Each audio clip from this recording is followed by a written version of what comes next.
नमस्कार, KP news के Karnataka bulletin में आपका स्वागत है। मैं हूं अश्विनी आपके साथ। चलिए एक नजर डालते हैं आज के मुख्य समाचारों पर। उत्पादक संस्थाओं को मजबूत करने के लिए आवश्यक सहायता उपलब्ध कराया जाएगा, सीईओ डॉक्टर गिरीश बडोली ने कहा। बीदर में डाक मंडल के पेंशन भोगियों के लिए पेंशन अदालत 13 जून। विराट कोहली ने दुनिया को वफादारी का संदेश दिया, कर्नाटका के गृह मंत्री। कर्नाटका में 5 जून को नहीं होगी thug life release, Kamal Haasan ने नहीं मांगी माफी। छुट्टी ले ली, हमारे लिए बड़ा त्योहार, आरसीबी ने प्रशंसक खुश है क्योंकि बेंगलुरु आईपीएल 2025 विजेता के आने का इंतजार कर रहा है।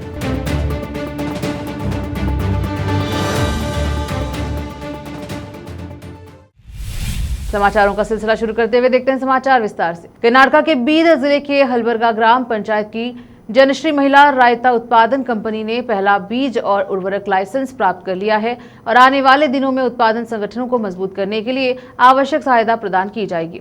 बीदर जिला पंचायत के मुख्य कार्यकारी अधिकारी डॉक्टर गिरीश बडोले ने कहा, वह राष्ट्रीय ग्रामीण आजीविका अभियान के तहत हलबरगा ग्राम पंचायत में आयोजित जनश्री महिला रैत उत्पादन कंपनी के उद्घाटन समारोह में बोल रहे थे, जहां उन्होंने कंपनी के शेयरधारकों को बीज और उर्वरक वितरित किए।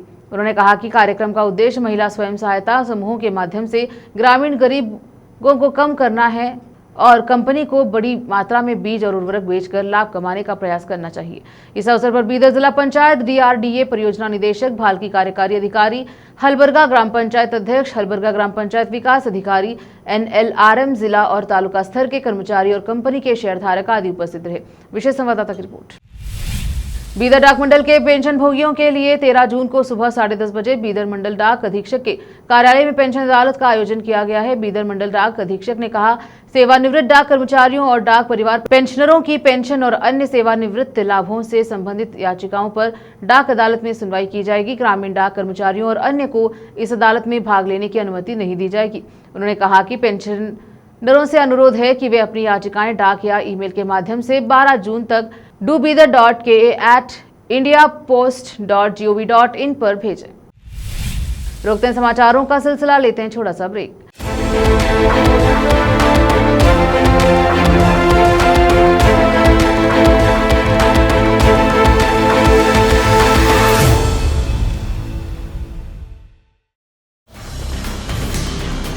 हिंदुस्तान के हर कोने में हम हैं मौजूद। 24 घंटे हालात पर गहरी नजर, खबरों से जुड़े चुपते सवालात और आपको दिखाता है धार्मिक, सामाजिक, राजनीतिक, लोकल और इंटरनेशनल न्यूज की सबसे बेहतर कवरेज, जो आपको रखती है हर पल बाखबर।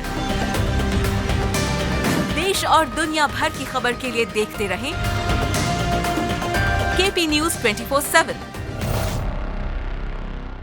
नूर एजुकेशन ट्रस्ट बीदर की ओर से चलाए जाने वाला Noor MEd and BEd college Bidar, recognised by NCTE Delhi and affiliated to Bidar university Bidar. Admission are open for the academic year 2023-24। विशेषज्ञ और सक्षम शिक्षकों द्वारा शिक्षा प्राप्त करने के लिए नूर एमएड एंड बीएड कॉलेज में दाखिला लें और शांत वातावरण में शिक्षा प्राप्त करें। बीदर शहर में बेहतर शिक्षा का एकमात्र केंद्र Noor MEd and BEd college, Shahpur gate, Bidar. Phone numbers 9945283920, 8482221297। Break के बाद स्वागत है आपका, देखते हैं समाचार।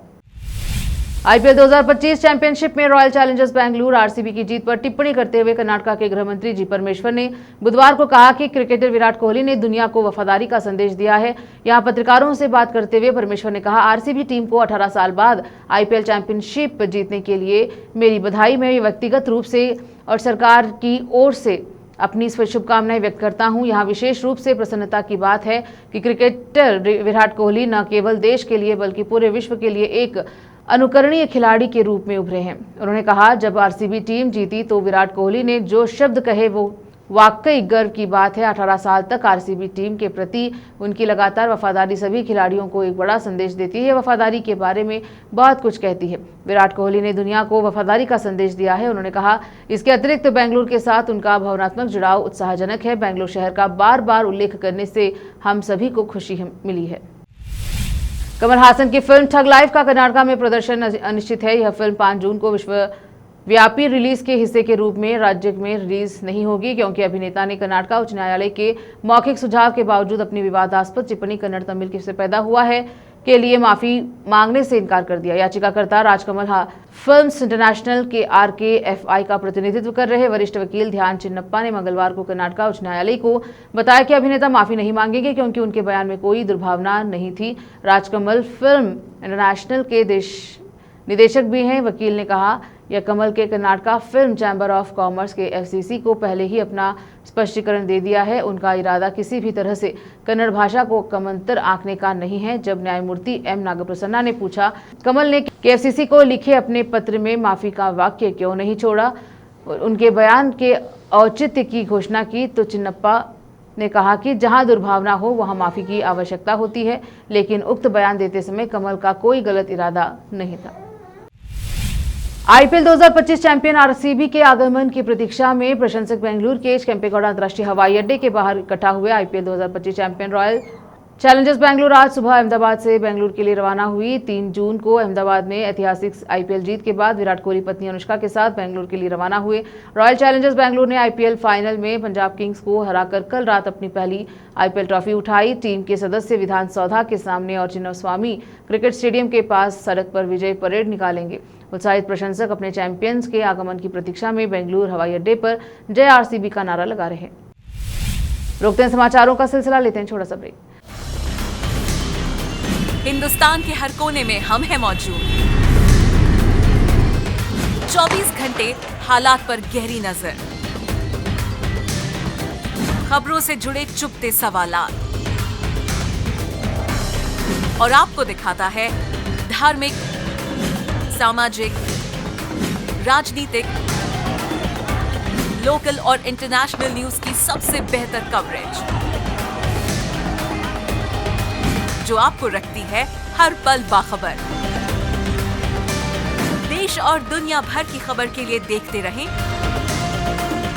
KP News 24/7। ब्रेक के बाद स्वागत है आपका, देखते हैं समाचार। केंद्रीय जल शक्ति और रेल राज्य मंत्री वी सोमन्ना ने बुधवार को कर्नाटक के मुख्यमंत्री सिद्धरामैया को एक पत्र लिखकर उनसे हेमावती एक्सप्रेस लिंक नहर परियोजना के खिलाफ आंदोलन करने वाले प्रदर्शनकारियों, निर्वाचित प्रतिनिधियों और संतों के खिलाफ दर्ज मामला वापस लेने का आग्रह किया। सोमन्ना ने तुमकुर क्षेत्र के निर्वाचित प्रतिनिधियों के साथ एक विशिष्ट बैठक की मांग की और कहा वह भी बैठक में भाग लेंगे। सोमन्ना इस बात पर प्रकाश डाला कि यदि हेमावती एक्सप्रेस लिंक नहर परियोजना क्रियान्वयन की गई तो तुमकुर क्षेत्र के किसानों को उनके हिस्से का पानी नहीं मिल पाएगा, इसलिए इस परियोजना को रोका जाना चाहिए। इसके बावजूद सरकार ने इसे नहीं रोका, यह दुर्भाग्यपूर्ण है। प्रसिद्ध क्रिकेटर और कोच अनिल कुंबले ने कहा कि लोगों, विशेषकर युवाओं से जुड़ना संरक्षण और मानव पशु संघर्ष को कम करने के लिए सबसे महत्वपूर्ण है। कुंबले ने कहा कि युवाओं से बातचीत करने के लिए सोशल मीडिया का कई तरीके से इस्तेमाल किया जा सकता है। अब वन विभाग और इसका भरपूर उपयोग करेंगे। यह कर्नाटक के वन एवं पर्यावरण विभाग के ब्रांड एम्बेसडर की भूमिका स्वीकार करते हुए शहर में वन, पर्यावरण एवं पारिस्थितिकी विभाग के मंत्री ईश्वर बी खंड्रे ने और विभाग के अधिकारियों के साथ बातचीत के दौरान मीडिया से बात कर रहे थे। कुंबले ने कहा यह उनके लिए वन्य जीवन और जंगल से जुड़ने का एक अच्छा अवसर है। भाजपा के प्रदेश अध्यक्ष BY विजेंद्र ने कहा कि सरकार की कार्रवाई दक्षिण कन्नड़ जिले और तटीय क्षेत्र में कानून व्यवस्था को पूरी तरह से कमजोर कर रही है। उन्होंने चेतावनी दी, अगर सरकार समस्याओं को सुधारने के बजाय पुलिस बल का प्रयोग करना चाहेगी तो वे चुपचाप खड़े होकर नहीं देखेंगे। विजेंद्र ने संवाददाताओं से कहा, मैंने कल रात हमारे राष्ट्रीय नेताओं के साथ इस मामले को चर्चा की। हमारे सांसद और विधायक वरिष्ठ पुलिस अधिकारियों से मिलेंगे। कन्नड़ जिले के कई लोगों के निर्वासित किए जाने के बारे में पूछे गए सवाल का जवाब देते हुए उन्होंने कहा कि एक समय था जब देश पर राजाओं का शासन था, अब हमने सामंती प्रभुओं के बारे में सुना। मौजूदा कांग्रेस सरकार राज्य को सामंती प्रभुओं की तरह ही चला रही है। सिद्धरामैया के नेतृत्व में सरकार एक ऐसा प्रशासन चला रही है जो लोकतंत्र का गला घोट रही है। 15 वर्षीय नाबालिग लड़की के सामूहिक बलात्कार मामले में गिरफ्तार 3 आरोपियों को सोमवार का विशेष पॉक्सो अधिनियम अदालत और 2 नाबालिगों को किशोर न्याय बोर्ड के समक्ष पेश किया गया। शनिवार को एपीएमसी पुलिस में शिकायत दर्ज होने के बाद 24 घंटे के भीतर आरोपी को रविवार को गिरफ्तार कर लिया गया। शिकायत में कुल 6 आरोपियों के नाम हैं। पीड़िता के साथ पहली बार दिसंबर 2024 में बलात्कार हुआ था, जब आरोपियों में से एक ने उससे दोस्ती की, उसे दूसरों से मिलवाया, एक सुनसान जगह पर उसके साथ बलात्कार किया और आरोपियों ने उसे घटना का वीडियो भी बनाया। जनवरी 2025 में उन्होंने रिकॉर्ड की फिल्म का इस्तेमाल करके उसे फिर से ब्लैकमेल किया और फिर से उसके साथ बलात्कार किया। पुलिस ने रविवार को 5 लोगों को गिरफ्तार किया, जिनमें से 3 वयस्क और 2 नाबालिग थे। पूछताछ के बाद तीनों को विशेष पॉक्सो एक्ट कोर्ट में पेश कर न्यायिक हिरासत में भेज दिया गया है। दोनों नाबालिगों को किशोर न्याय बोर्ड के समक्ष पेश कर बाल भवन भेज दिया गया। एपीएमसी पुलिस मामले की जांच में जुटी है। फिर से एक नजर आज के मुख्य समाचारों पर।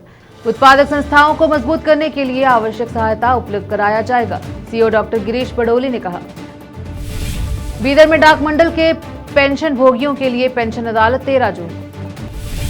विराट कोहली ने दुनिया को वफादारी का संदेश दिया, कर्नाटक के गृह मंत्री। कर्नाटक में 5 जून को नहीं होगी thug life release, Kamal Haasan ने नहीं मांगी माफी। छुट्टी ले ली, हमारे लिए बड़ा त्योहार, आरसीबी ने प्रशंसक खुश है क्योंकि बेंगलुरु आईपीएल 2025 विजेता के आने का इंतजार कर रहा है।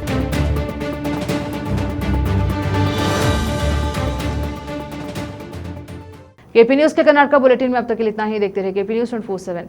धन्यवाद। देश प्रदेश और स्थानीय समाचारों के लिए केपी न्यूज 24/7 को लाइक, शेयर एंड सब्सक्राइब जरूर करें।